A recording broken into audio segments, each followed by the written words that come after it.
Hey guys, it's your girl Monique Lynette, and I am back at you with another video. If you read the title, you will see that this is story time. And it's not one of those juicy story time, like, you know, stuff you used to back in the day, all things like that. Like, honey, I can't even go into story time with the past. Let the past stay the past.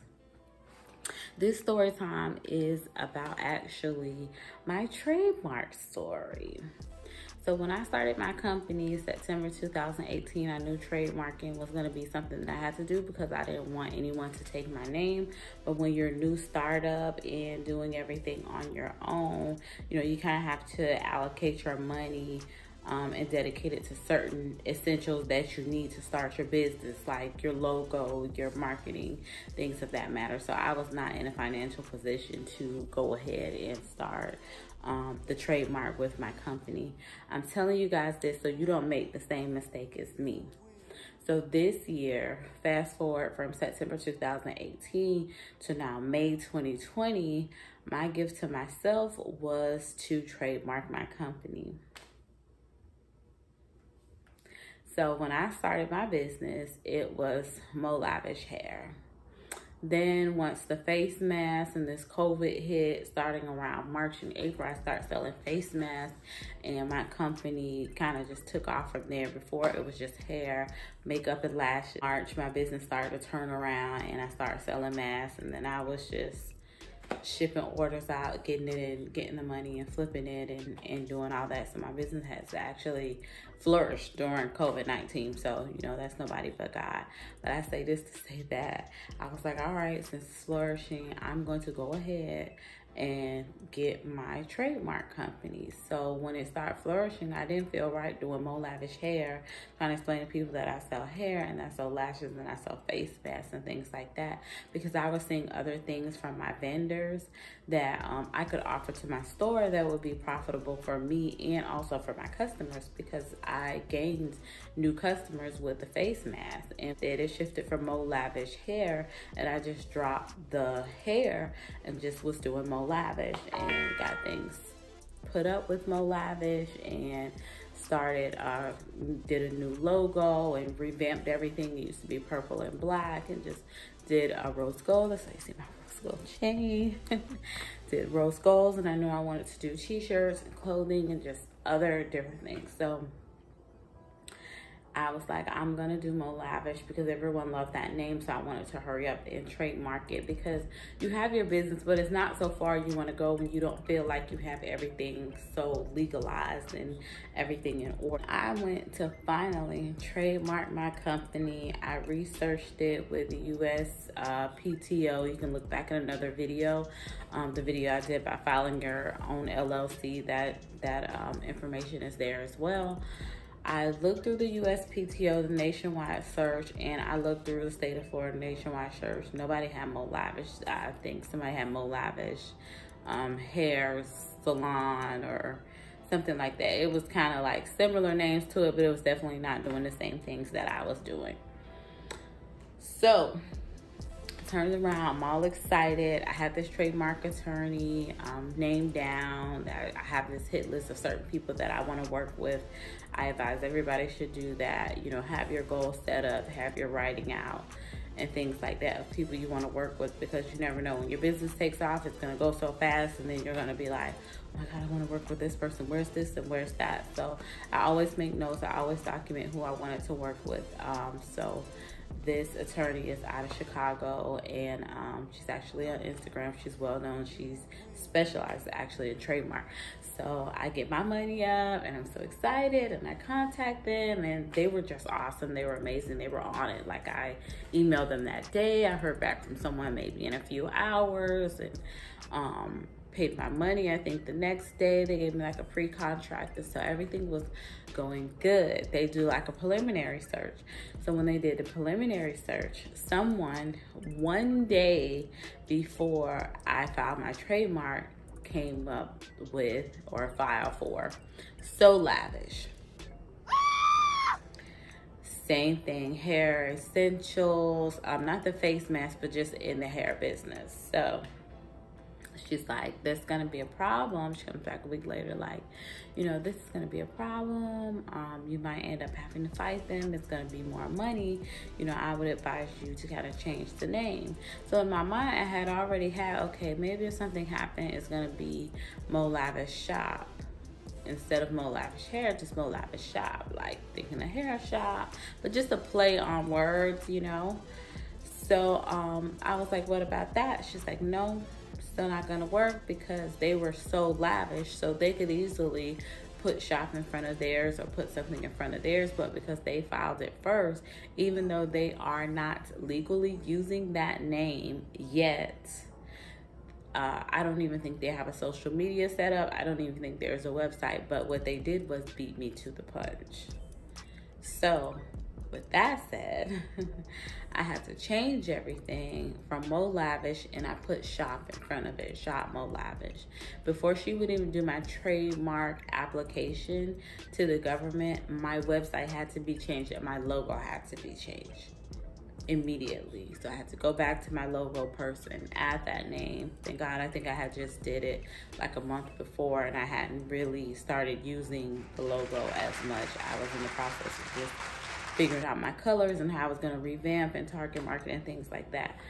So my story is, as soon as you start making the money, or even if you're actually not making the money, if you just want to save, your trademark is going to be very, very important, because you're going to be pushing your brand and pushing your name. And I said Mo Lavish Hair so much that even when I say Shop Mo Lavish, I'm still waiting to say hair at the end, because everything was molavishhair.com, molavishhair.com, molavishhair.com.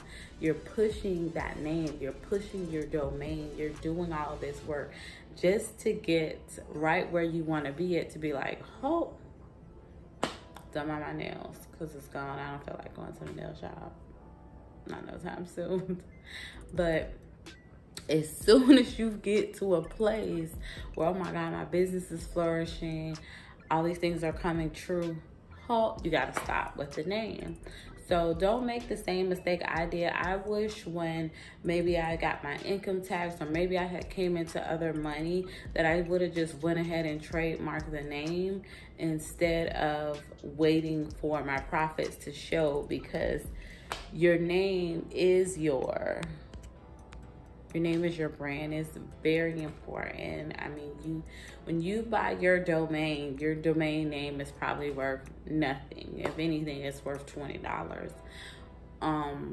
I pushed my name and I worked so hard that by the time I look back at how much my domain name was worth, I believe it was $1,200. So just from promoting and sales and just pushing and just constantly going back and setting up my website, I have to change my name.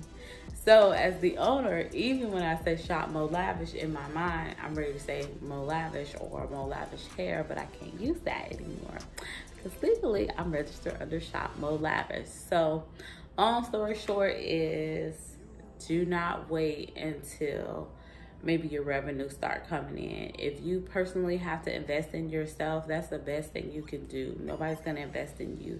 So if you get your income tax, or you get any kind of lump sum money out of the blue or out of somewhere, you know this is your brand, you're gonna go hard for your brand, this is your baby, go ahead and get that trademark done. Go ahead and get that trademark done, because nothing is worse than getting where you want to be at with the company and then having to change the name.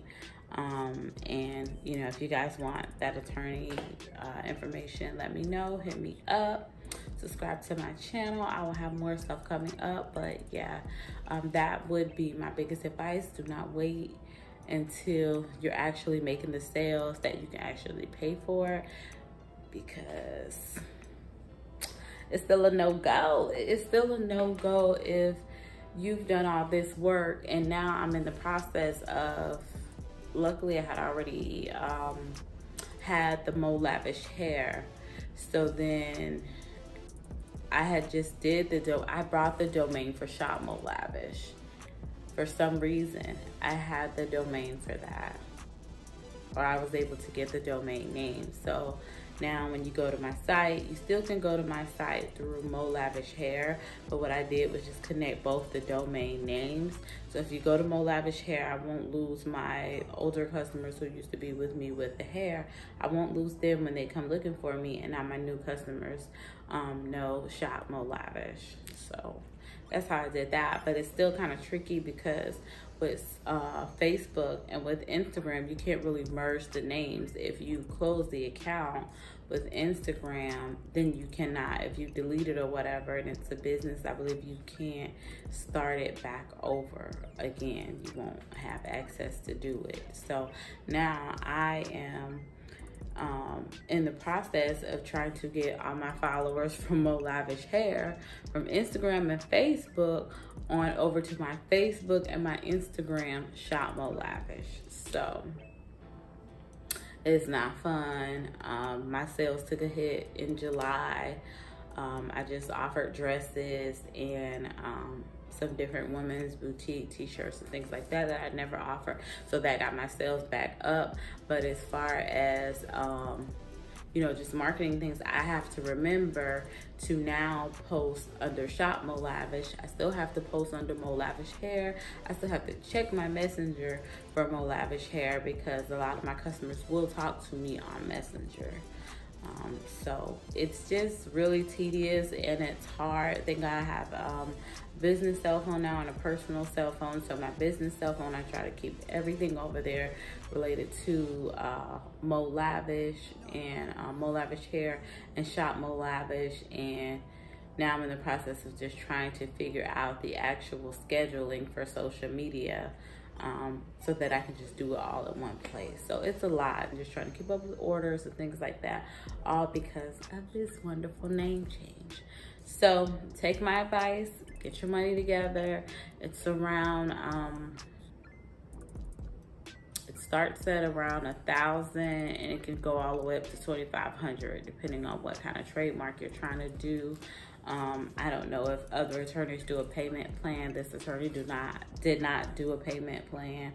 And that's how that went. It's a 3-month process. Mine got registered maybe less than a week, and then it still takes 3 to 4 months for the government to approve it or come back and say something's wrong with it. So right now it's pending, but I did want to give you guys that advice, that tidbit. If you're really stuck on your name, especially if your name is your domain, your social media name, your Twitter, your Snapchat, your Facebook, all that's going to come into play if someone pops up with, they don't even have to have your name. And that's the thing with trademark. They don't have to have your exact name, but if their name is close enough and you guys are in the same industry and they were there before you, then you have to legally fight it all out. And that's when it gets costly. So just consider that. Getting your trademark early. I wish I would have followed my own advice, but at least I can give it to you guys. So thank you guys. I did do a giveaway in my last video, the difference between the DBA and the LLC. Nobody actually did anything. Nobody commented. I did have one comment. No one commented. I asked that you follow my YouTube channel and follow my Instagram, Monique Lynette. No, I think it was just my YouTube channel. Follow just Monique Lynette. If you watch this, I'll give it a whole nother week to roll around, and then just put a comment below as to, from this video or any other videos that I did in my Girl Boss series, what you have learned from me. And then that's how you enter into this for a chance to win the giveaway. And it's $100 Amazon gift card. Thank you guys so much for watching. I'm up to 82 subscribers. Yes, we are on, baby. And I'm here. I'm dedicated, committed to you guys. I usually post on Wednesdays, but today is Friday, but that is okay. I'm gonna be here weekly. So keep God first, you guys, and the rest will follow. Thank you.